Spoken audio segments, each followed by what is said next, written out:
Well, hello everyone. Good evening, good morning, good afternoon, wherever you are in the world. It's Dr. Janice Hooker Fortman with Relationship Matters. I hope everyone is having a beautifully blessed day. I am here in sunny Chicago. Well, let me change that. I am here in cold, snowy Chicago. We had 11 inches of snow, and we went down all the way to negative, I think it was about 20 degrees, 20 degrees below zero.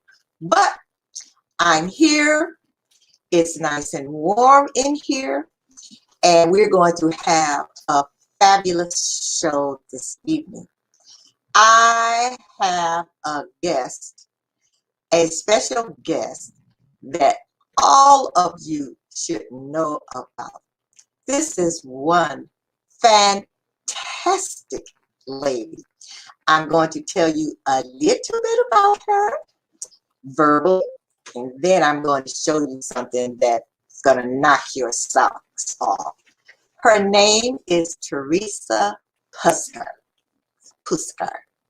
She is a highly skilled transformational leader, author, and is the founder of Edutainment Productions.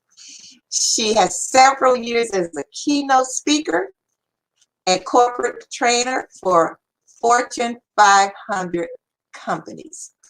She has written over 50 motivational books and study guides and has published 7 children's books. When I grow up, I want to be just like her. Her most recent books, 8 Ways to Declutter Your Brain, which I really need, and The Good Morning Mind, supports individuals and businesses alike in integrating joy, conscious moments, conscious communication, inner integrity, and mindfulness in your daily practices. She's a former director of the coaching programs at the leading motivational book publisher, Nightingale Conant. And she also created 80 programs for many New York Times best-selling authors. Now, what else does she do? She's an accomplished television and stage actress. She has a one-woman show that was critically acclaimed, and it's called Causeless Joy. And she's also a little bit of a comedian, I have to say that, because she is. But let me show you just a little bit more about this fabulous young lady.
Well, good evening, Teresa.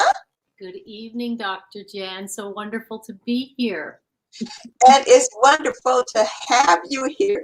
Look, I got a comment already. You know, I think I struck a chord from one of my viewers, Marcy Hill.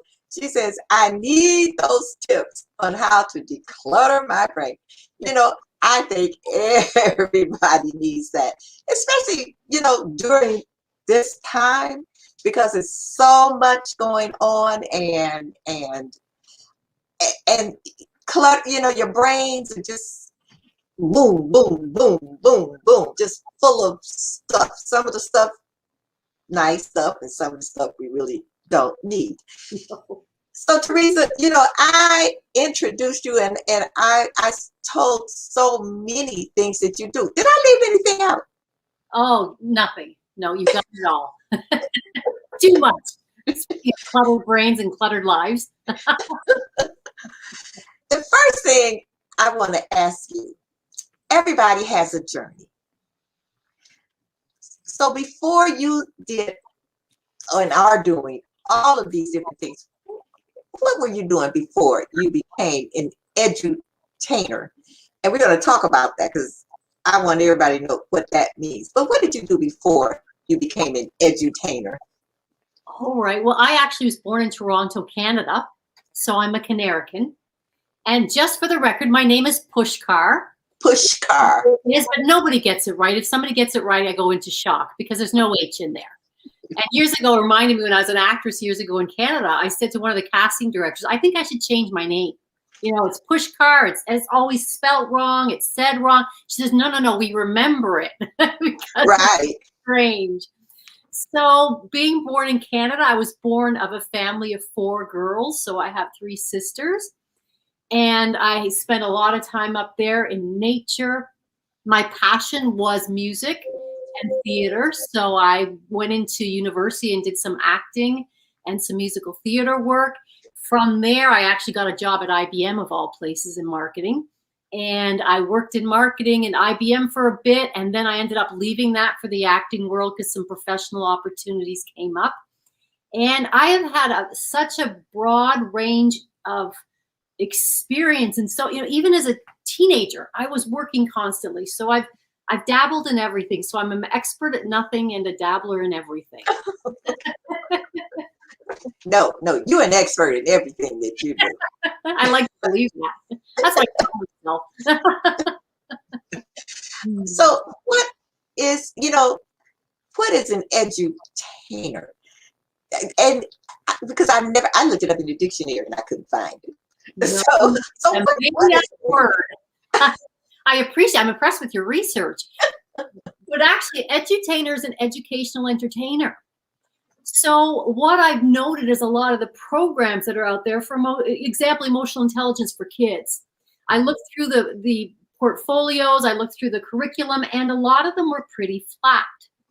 And if you are going to affect your audience, and if they're going to retain what you're saying, if you can do it with comedy and joy and connection, retention is much better.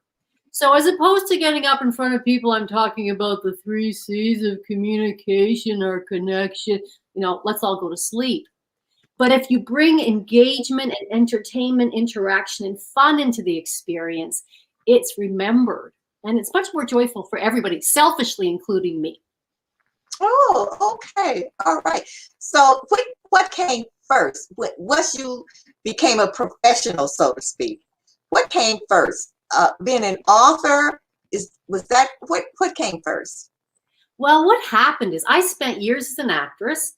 One of Toronto's casting directors said to me, Teresa, if you're not getting more television work here in Toronto in the next 6 months, you need to move to Vancouver because you're talented, you're not getting enough work here.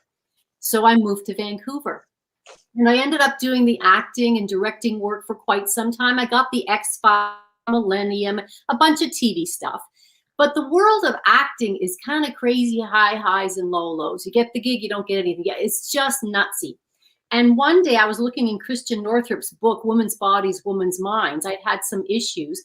And when I looked up the issue, it said if you're in an emotional abusive career or with your career relationship, if you were in an abusive situation. And I reflected, I wasn't in a relationship at the time. And I thought, this acting stuff is crazy. It's just so insecure, highs and lows.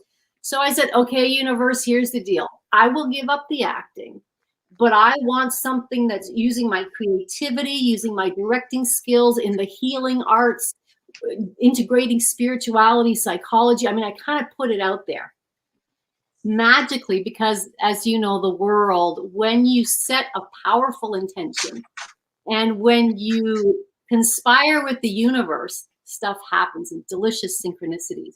So months later, I was dating a man from Chicago and couldn't convince him to move to the Pacific Northwest to beautiful Vancouver.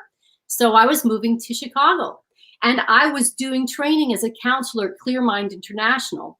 And they were having an event in Chicago. And they needed counselors to come down for a weekend workshop that Nightingale Conant was sponsoring. Uh-huh. And Nightingale Conant at the time was the world's largest motivational book publisher. So I went down. They said, Teresa, will you come down with us and help counsel on the weekend? So I walked the halls of Nightingale Conant for the week before we were promoting and went, I'm supposed to be here. I just know it. So after the weekend, I went, and a couple months later, I was moving to Vancouver.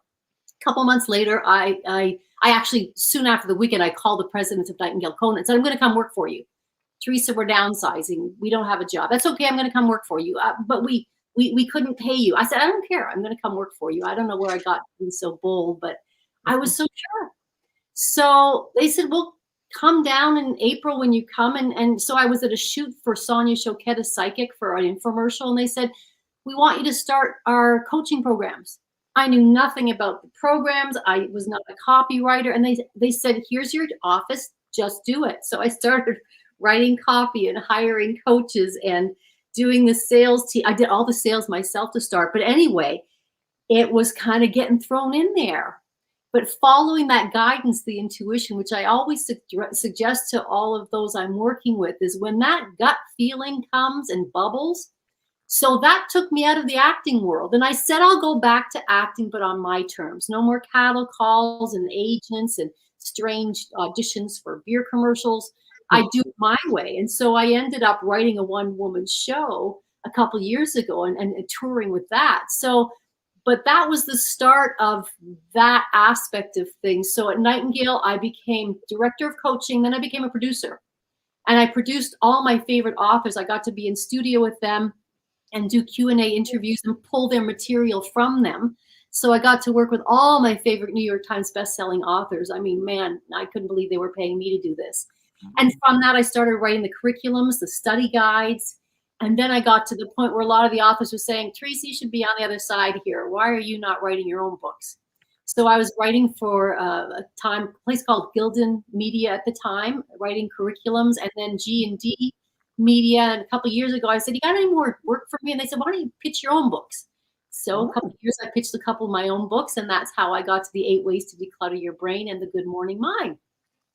Oh, okay. You know what? When you said intention and purpose and passion, because this particular series I'm doing is all about purpose and passion, and sometimes you it's almost like you fall into your purpose, you know.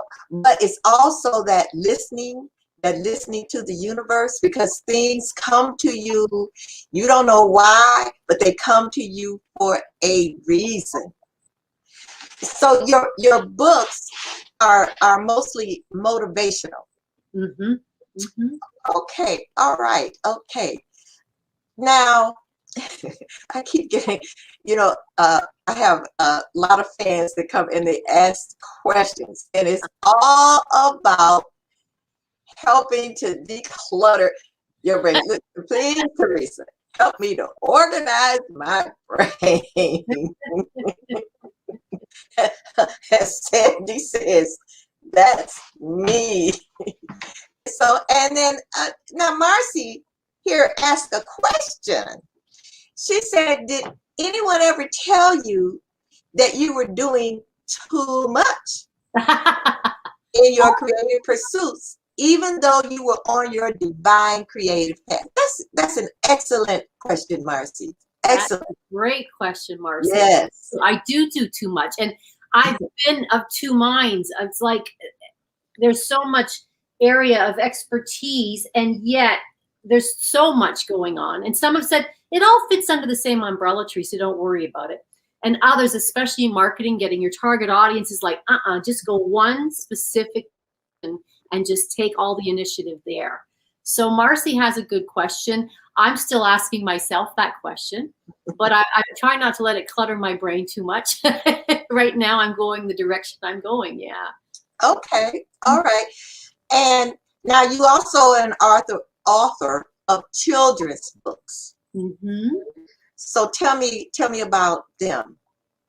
I wrote the Terry series, 7 children's books based on emotional intelligence, a couple of years before I actually had my daughter. And I wrote them for myself, to be honest with you. I wrote them for little Terry. So they are books that are actually rhyme, and they're about, for example, the first one, The Trouble with Terry, is both children and parents. So The Trouble with Terry is a story about how Terry mirrors mom in her behaviors. And so when Terry mirrors mom, it's mom's opportunity to embrace Terry, because often what triggers us in another individual, what pushes our buttons, are the very things in ourselves that we deny. So for example, if the viewers want to think about somebody who really annoys you, if you are really looking deep into yourself, you will see that it's an aspect of yourself you denied. And you can say, no, there's no way I'm like that. I'm exactly the opposite. Well, that's part of the denial. Let's go and to be so extremely the other way. So The Trouble with Terry is about honoring that child that pushes our buttons, honoring that human being that does. And then at the end of each of the books, I have exercises and experiential techniques for the parents to take the kids through, etc. I have another one called No Computer Games Today. It's time to go out and play. I have another one called Love Our Differences, about diversity. I have No Teasing, Please. I have another one called Was Jesus Ever a Little Boy? Because I was brought up Catholic, and I heard about this baby, and then suddenly he's 30 on the cross soon after. And I went, what about the little boy? So it also, we explore what that little boy was like, how he was so connected to nature and had such a wonderful imagination. So I've done 7 books, and they've been such a joy, such a joy. Look, I said in the beginning, when I grow up, I want to be just like you. Back at you. Now that first book, The Trouble with Terry, you struck a chord, because I've been told that before, like if someone really, really annoys you, if it's something that just, oh, I can't stand this person, this really gets on my nerves, that it's really you. That and that's hard. That's hard to accept. That's a book for children, but that's an excellent book for adults, because that's something that I think, like you said, denial. I think that's something that we definitely deny, because when we see something in another person that we don't like, we don't want to think that, oops, that's me. No. That's but as you fall in love with yourself, you will have more patience with that person. And as you have more patience with that person, you will fall in love with yourself. If I can share a story with you, Dr. Jan, years ago, I was working at Nightingale Conant, and the boss, I was working from home. I got to work as a producer and writer. I was doing my stuff on my laptop. After several years of working from home, the president called me into his office. He said, Teresa, you're going to have to come into the office every day. It was up in Niles, Illinois. I was living in Westmont. It was quite a jaunt during rush hour. And immediately I got frustrated. I got angry. I started thinking of all the things that he frustrated, I didn't like about them. And I went, Therese, really, is that going to work? So I said to him, would you give me a week and I'll come back in and we can discuss this? And he said, yeah. So for the week, I decided I could not change him. All I could do was change my mind about him. And that reactivity, of course, he was doing what he needed to do for the company. I said to him, why are you not happy with the quality of my work? He said, no, you're great. You're our best workers, but other staff want to work from home. They don't. So he was doing what he hoped was right.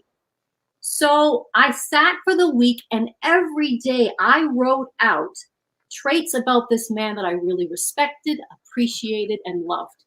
Every single day I wrote and wrote. And this is a note for your viewers to try this with Who Triggers You. A week later, Dr. Jan, I walk into his office. He looks at me and goes, Teresa, what have you done? I said, what? He said, I have never seen you so calm. I've never said, get out of my office. Keep doing what you're doing. The others, we'll worry about the others. Just keep doing what you're doing.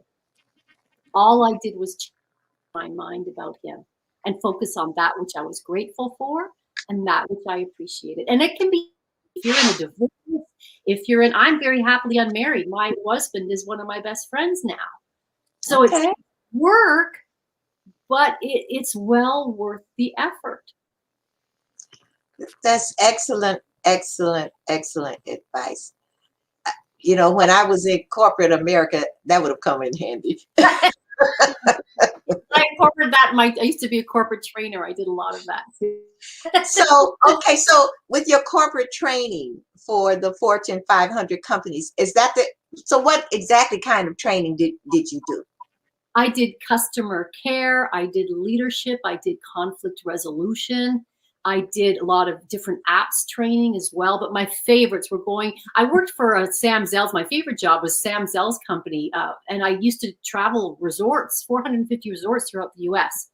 So I got to go to these beautiful resorts and I would train. But again, it was more about engaging the audience and working with the staff, but customer care, conflict resolution, especially leadership. But it's all from a internal perspective. Okay. Mm-hmm. Mm-hmm. Oh, okay. So I've got to go to a brief commercial and going to come right back. And I want you to tell me about your book, Causeless Joy. I love that title. And so I just, I want you to kind of expound a little bit on that. Happy to do that. All right. So don't go away. We shall be right back.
All right, we are back with Teresa Pushkar.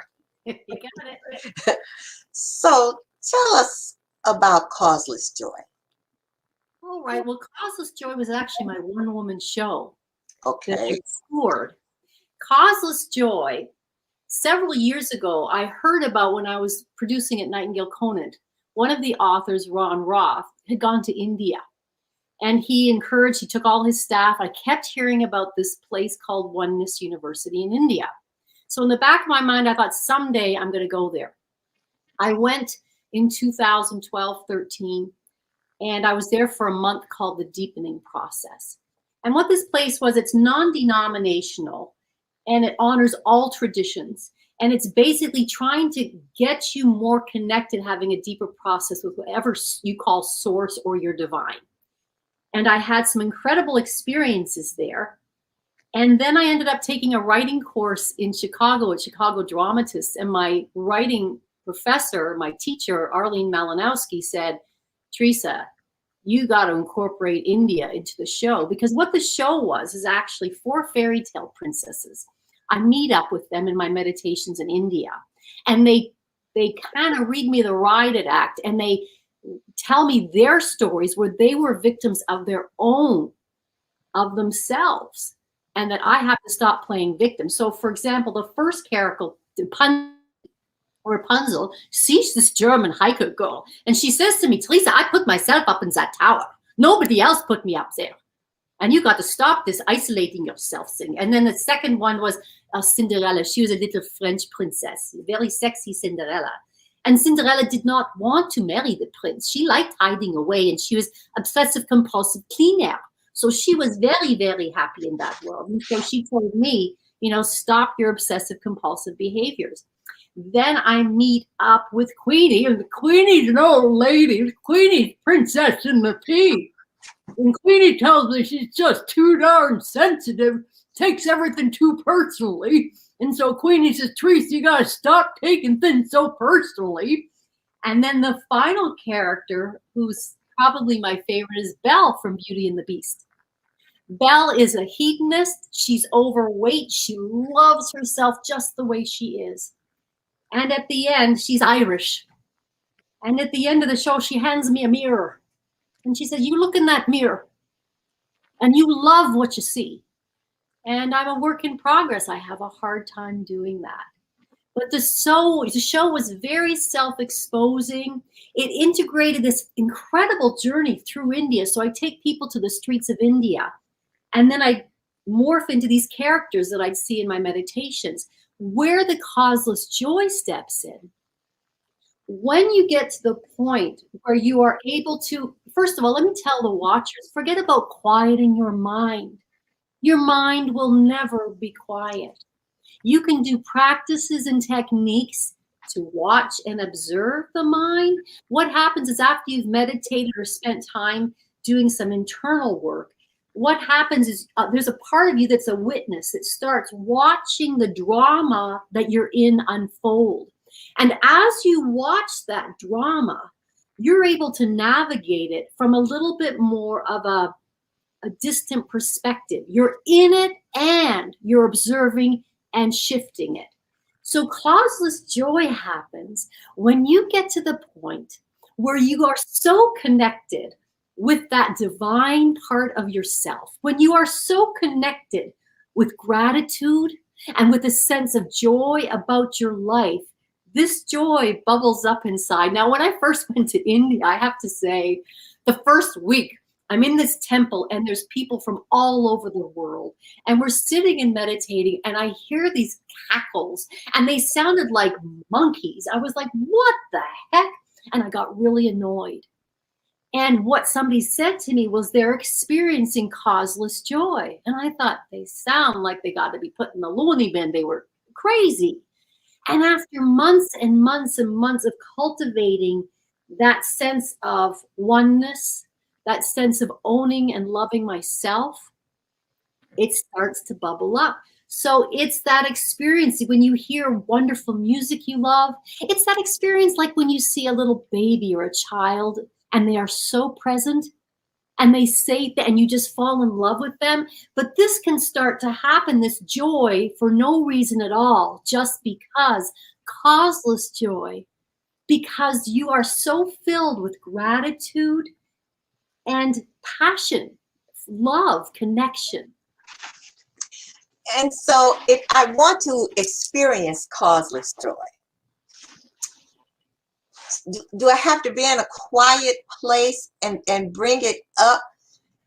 How can I and my viewers, how can we experience that? How can you experience it? It's a matter of, okay, when I was in my early 20s, I'm going to get emotional here, but I knew my commitment was to fall deeply in love with myself. We are all so hard on ourselves, so critical of ourselves. We are walking around with the chains of guilt and what I woulda, shoulda, could have done. And so at that early age, I made a commitment to fall in love with me. And don't kid yourself, I still got a long way to go. It's a journey. But what happens is in time, as you work on falling in love, accepting yourself, appreciating yourself, knowing that if you could have done better at that moment, you would have done better. So we got to give ourselves a break. And when we start to do that, and when we start to cultivate a personal relationship with that creative source energy, whatever anybody wants to call it, you call it God, you call it Buddha, you call it Christ, you call it universal consciousness, it doesn't matter what we call it. But when you start getting connected to that, and the biggest way to feel that causes joy is through gratitude. You know, allowing gratitude, thinking of all that you're grateful for in your life, letting it bubble up. And in time, as you cultivate that relationship and start to laugh at yourself, as you start to see your foibles, you know, that's why even doing television or doing live, I teach on camera technique, I teach acting technique. And what I suggest is this: when you're on stage, if you make a mistake with confidence and you walk around and you go, oh my God, I mucked up, and you laugh, the audience laughs with you. And they love you even more. I actually had an actor friend, Michael. He was in a show in Toronto with Kim Cattrall, a British farce. And I went to see Michael. And halfway through the show, he totally breaks character, loses it all, spews coffee right across the stage. It was hilarious. And that error made the show. Well, I went back to see him months later. He did the same thing. He actually plotted that area that endeared the audience to him. So in our lives, the parallel, if we are able to look at our lives and look at ourselves with a sense of joy and humor, acknowledging ourselves for where we've been, you know, and accepting where we are, we start to fall into that bubble of joy and love, but also really just committing to gratitude. You know, you cannot be depressed and grateful at the same time. Right. That's Right. very true. Right. That's So going to that place every day, and it doesn't mean denying feelings. I have also another thing I really want to share that's important, Dr. Jan, which is I think it's not about putting rose-colored glasses over everything and say, I'm not going to feel this. It's the exact opposite. We spend our lives avoiding pain, physical, emotional, all pain. We all want a quick fix. The trick is to go into the pain. And I've been so graced to have worked and produced with many enlightened authors. And many of them have said to me, Teresa, if you actually can go into pain consciously and surrender to it, it actually can be very uplifting. It can be blissful. So it's about feeling your feelings. Now, I spent years in therapy. I did every kind of process. I spent probably I bet you even maybe, I know tens of thousands, a lot of money on my own self-development. And I would psychoanalyze everything. Why do I do this? My mother, my father, my teacher. And after years of all this, it's gotten to the point now, I'll start to well up with tears. It doesn't matter where they're coming from. And I'll give those tears a moment and I'll feel into what I'm feeling. And then I move on. And as you allow yourself to feel the joys, the pleasures, the pains, all of it, the shame, everything, it's like the onion that starts to get peeled away, those layers on the outside. So it's a matter of feeling into your feelings, accepting that you're doing the best that you can the way you are, and then committing to a deeper connection with whatever source is and with yourself. That's a big mouthful. Yeah, but I mean, it is so relevant and so inspiring. And so, you know, it's true how we don't want to face our pain. We run away from, and I mean, when I'm talking about pain, I'm not talking about physical pain. You know, I'm talking about that emotional pain, you know, and sometimes you hear people when you are trying to feel that pain and go in there and accept it, you hear people say, oh, get over it. You know, you gotta get over it. Yes, it's their discomfort. What can drive me crazy when I'm having a cry, somebody, if I'm in a process, you know, for example, a women's circle, somebody hands me Kleenex. It's like, let me cry. It's their discomfort with the emotion. When somebody says to you, get over it, when somebody says you don't cry, it's okay, they're uncomfortable. And the best you can do for your friends that are grieving, the best you can do for those you love who are in pain, is to just sit with them Yeah. and acknowledge them and say, I see your tears. There's nothing you have to do. Just to be present with them is really, really key. And there's another thing too. I want to share that it's a realization that's come to me more recently, is that we wonder why affirmations don't work. Those that are doing their emotional work, we've been in the world of affirmations. Yeah. Live here and say 1,000 times, I love myself, I got lots of money, I got lots of money, I got the right man. And then we wonder why it doesn't work. I finally figured it out this year. I've done a lot of work through the quarantine with my teachers at ECAM. And the point is, when we go and we set intentions or prayers in a place of anxiety, obsession, depression, and lower energy, it doesn't work. So when I talked before about allowing yourself to get into that higher state, thinking of the things you are most grateful for, thinking of people, joy, experiences that fill your heart, then when you are in this beautiful state, then you go and set your intentions and you experience them in your mind's eye as if they're happening in the present moment. You feel, you taste, you smell, but do it when you're in that heightened state, because the universe delivers what we have. So if you're miserable and you're whiny and you're saying, I'm miserable, the universe says, okay, I'll give you more miserable. And obsessiveness is really key. If you're obsessed and you come from a place of neediness that's really extreme, universe here's needy.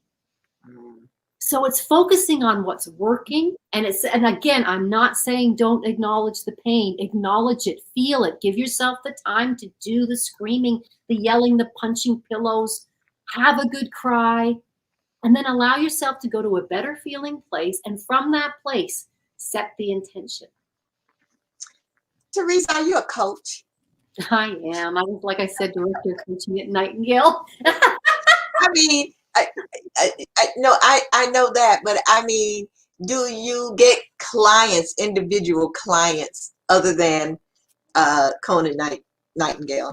Conan, I do. I like to. For me, you know what's really hard, Dr. Jan, right now is not taking people through process with you. With all those years as a producer at Nightingale, Conan, you know, the authors have their anecdotes, their stories, and their practical exercises. But I always wanted to take them through something, which is how now I have a business that I love to do, which is when I left Nightingale, I asked myself, what do I love that I'm going to miss most is about audiobook producing. And it was pulling people's soul message and helping them tell their story. So what I've now done is I've developed a program and a technique where people within 2 weeks can have their book written by me. So what we do, we meet for a couple of sessions. I write an outline. It's Q&A because I hate scripted. I want to be in the moment with them because often some juicy stuff comes that's beyond that. Write an outline. We get that. We go into the studio for a weekend and I take total care of them. All they have to do is answer my questions about their process, all of that.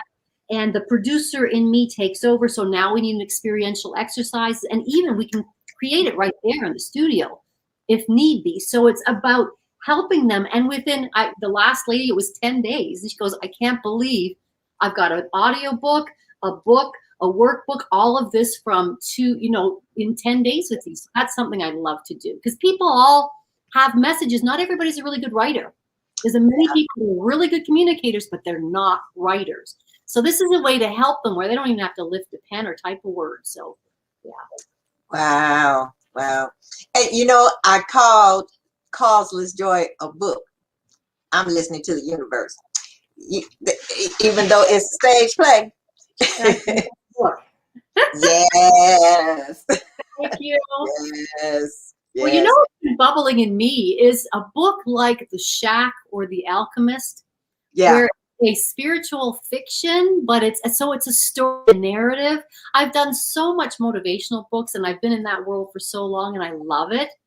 But books like The Alchemist or The Shack, to have somebody engaged and entertained, and for me to go to that place of imagination and actually write a story that helps people evolve, I'm thinking that might be my next one. We'll see. All righty. Okay. So my ears are listening. I'm hearing. I hear you. This joy. Right.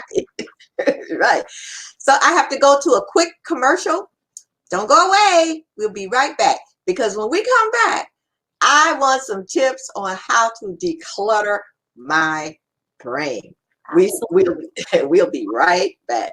From right to left, and every angle in between. Know what I mean? In this day and age, so many seem like they're lost inside a world and held captive in a dream.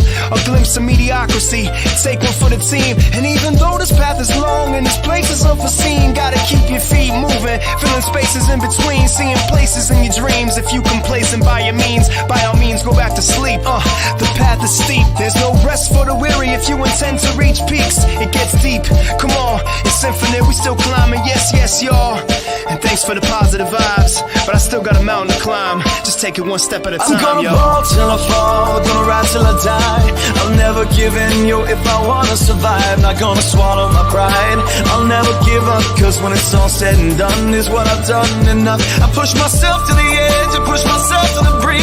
Is the toil all worth it? It makes me stop and think. But through the mud and the mire, the joy and the strife, no one can claim that I didn't live all of this beautiful life.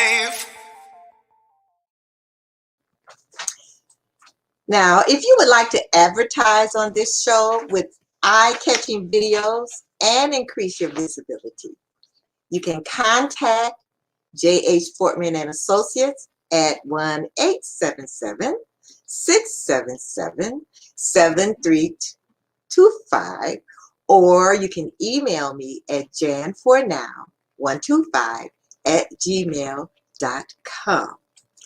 We are back with Teresa. All right, Teresa, declutter my brain. All right, I'm gonna put my glasses on here. So my book, 8 Ways to Declutter Your Brain. I'm gonna just outline. There's 8 steps, but in the book, and I also have an audio book. I actually have, I think, 27 different experiential exercises. Because again, for me, it's not about you just being inspired and reading. It's about moving you forward. So what I've done is created the beginning of each chapter a profile. So, you know, the questionnaire, do you do this? How much do you do that? To give you a sense of where you are compared to where you want to be. And then at the end, I have experiential exercises to help move you through. So there's 8 steps. The first is ruthless self-examination. Ruthless. Ruthless. Oh. In a kind way. Okay. Dr. Jan, you know, I've done, like I said, years of therapy, years of self-examination work, and I thought I had it figured out. But after going to India, I learned that I was fooling myself quite often. And when you go to that place of ruthless self-examination, it's going deeper. So, for example, one might say to me, you know, you've done so much, you're so courageous. And I'm thinking, no, I still see how fear runs my life. I see how much I stop, you know, myself from moving forward. So it's going within and being really, really brutally honest. I have an example. I dragged my daughter out to a function, a spiritual seminar, a psycho-spiritual one. And she was sweet, but she fell asleep. And I'm going, but I'm here for her good. I'm here because I love my girl. I'm here because I want the best for her. Ruthless self-examination. Hold on, Teresa, go deep. Focus. What's really going on? You're here for you. You're here because you want to feel better as a mom. And you're here because, yes, you love your daughter. You want the best for her. But if you are going to be ruthless with yourself and honest, the truth is, you want to feel like a good parent. And you want to worry less. And you want your brain less cluttered with your worries about your daughter. So that is an example of ruthless self-examination. And then you got to give yourself a break and say, okay, I love myself. You see, that's where the causeless joy comes in, Dr. Jan. When I saw that, I started to laugh. I got hysterical thinking, it's all about me. It's about me. So being able to see that and then let yourself off the hook. And the second step is committing to inner integrity.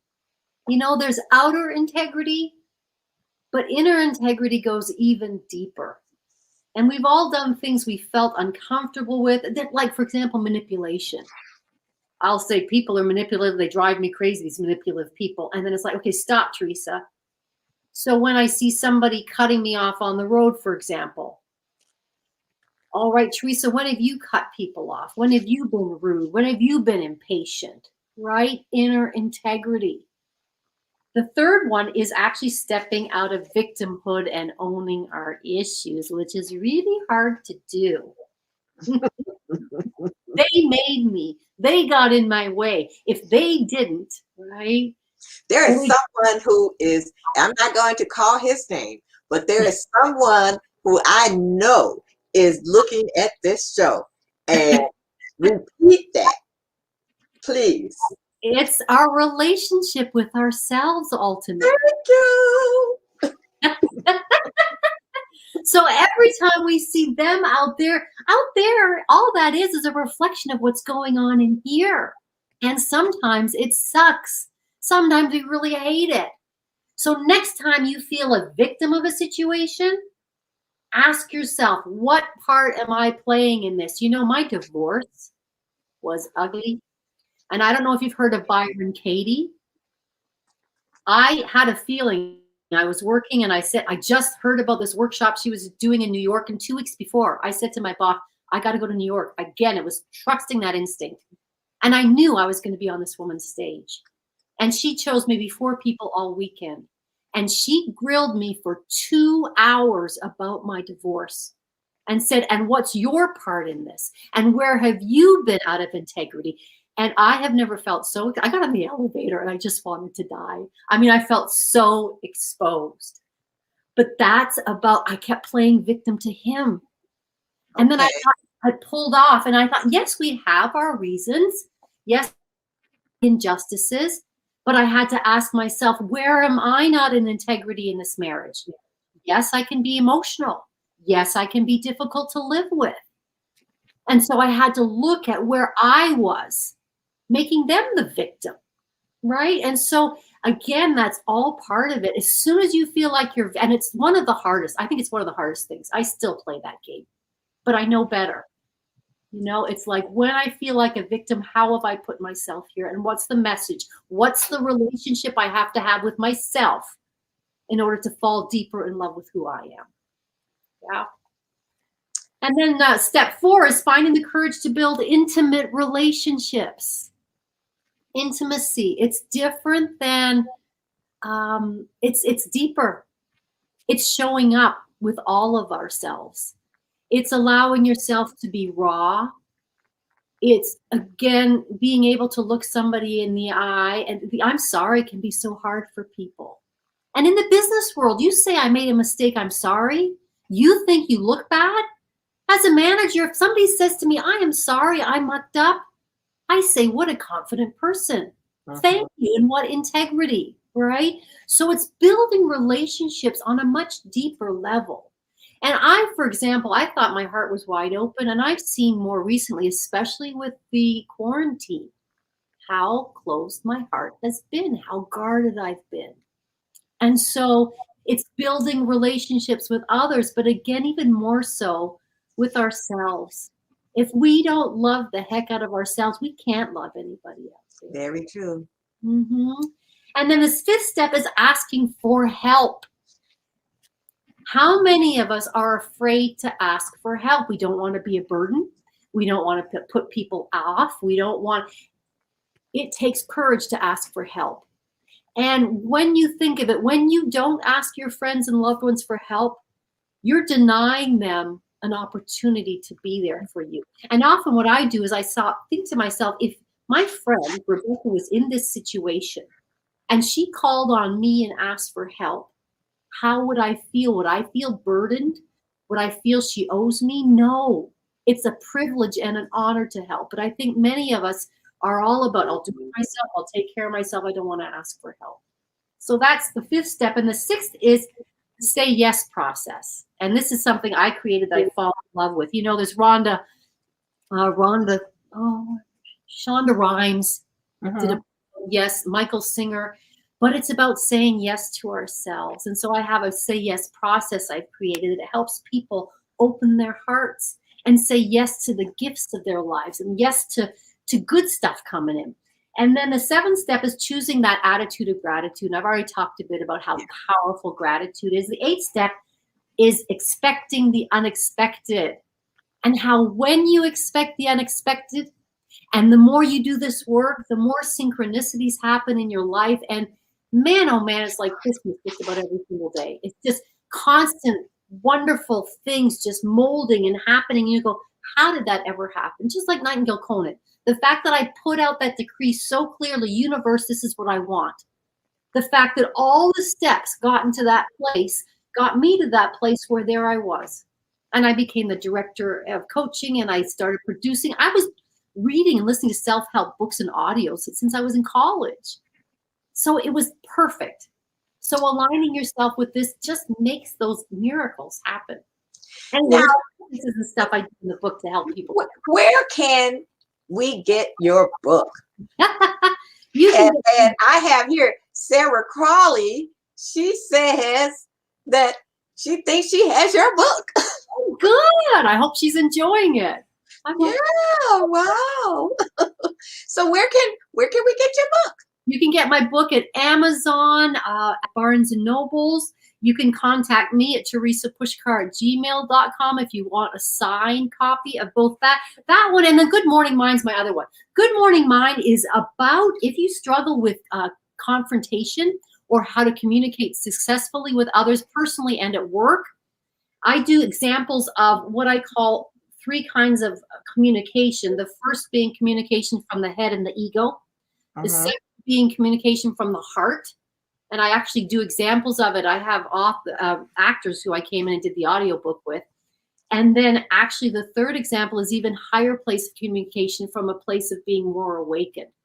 So it's all about cultivating a sense of dignity, a conscious environment wherever you work and whatever you do.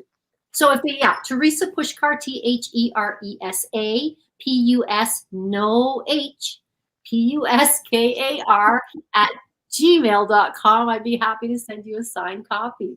Otherwise, Well, I'm running across the screen and at the bottom of the screen. So you people, I'm keeping it down there so you have time to write it down so you can get a book. Now we got about 4 minutes.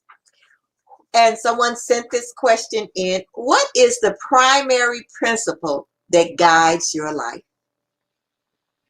Primary principle is living in joy, letting go, surrendering, and living in joy. Laughing as much as I can and loving as much as I can. So the primary principle for me, what was most important, is finding that joy place. And I teach preschool too. I was teaching finding that. Something else you do, Teresa. Oh God. I had a program called Power Princesses and Superheroes where I got into. You are a superhero. Yes. I got into characters with kids and we do storytelling and puppetry and magic and all of that. And it was all around developing their sense of self-love. So it's about finding the child in ourselves again, knowing that we are innocent. Anything we've done, we are not guilty. We are born innocent. And underneath all of the yuck, it's just yuck. It's just the ego and the personality. Underneath all of that, we are all children living in the playground of life together. And we need to honor that. It's been a pleasure out here with you, Dr. Jan. I gotta still. Teresa, okay, I met you and, we would see each other in passing or, on different networking sites and I am just so amazed by you, and I am just so grateful that you came on my show. You have opened my eyes, my mind, and my heart, and my soul to so many things. What I am going to do is I'm listening to you, and I talk about relationship and relationship matters, and the most important relationship that we have, and I'm glad you talked about it, is the relationship with ourselves. Because if we don't have an authentic, real, truthful relationship with ourselves, how can we have a true, authentic relationship with someone else? And I mean, you really hold that in. And I always say, people say things and sometimes you kind of gloss over it. But that struck me. And that also struck me, which I've heard before, about seeing things in other people. And one of my things is, I know it's me, is I cannot stand people who are controlling. Now, I've been told I'm controlling, especially by my husband is sitting over here, but, oh, you got a control issue. But no, I don't. And I don't like people who are controlling. But that's something, like you say, love this in me, accept it in me, and I can accept it in other people. Absolutely. Teresa, thank you so very, very much for coming on my show this evening, Relationship Matters. You have been an awesome guest. This hour has flown by. It feels like 3 minutes. So yes. And I, Facebook friends, Relationship Matter viewers, you must contact Teresa Pushkar at teresapushkar@gmail.com, or go to www.teresapushkar.com. Thank you so much, Teresa. You have a very blessed the rest of your day. Thank you. You too, Dr. Jan. It's been a pleasure. Absolute pleasure. All right. And oh my goodness, I got to put these on right quick. From Marcy that says, thanks, Teresa.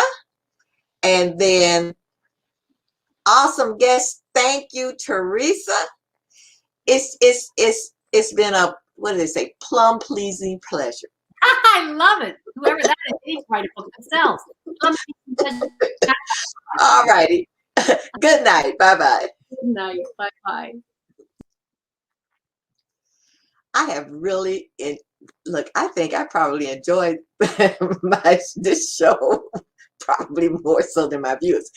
But I want to thank everyone who tuned in today, this morning, this afternoon, this evening, wherever you are in the world. Continue to watch Relationship Matters. Now, this is a shameless plug for me.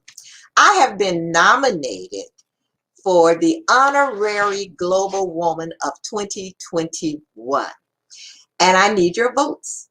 So go to Global Woman and look for the 2021 nominees. Follow the prompts. Go down to Honorary Global Woman. Click it. Look for me and vote for me. That's my shameless plug. So everyone, be blessed and definitely stay safe.